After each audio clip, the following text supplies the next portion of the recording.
கொளுத்த கொளுத்த வெயிலும் போய்கிட்டு இருக்கு ஐபிஎல்லும்.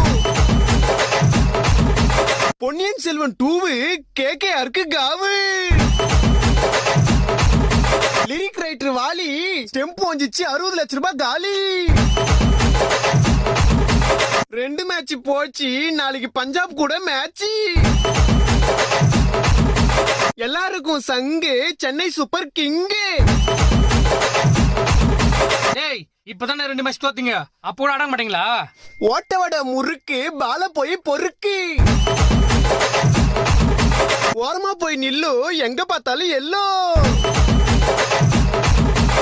சிஎஸ்கேல அலி, பஞ்சாபு நீ எங்கயாவது போய் ஒலி. தம்பி யார் அது? இவ்வளவு ஆட்டம் போடுறியே, நாளைக்கு சிஎஸ்கே தோத்துச்சுன்னா என்ன பண்ணுவ? அடிங்க வாய கழுவ. அப்படிலாம் நடக்காது. இல்ல தோத்தா என்ன பண்ணுவேன்னு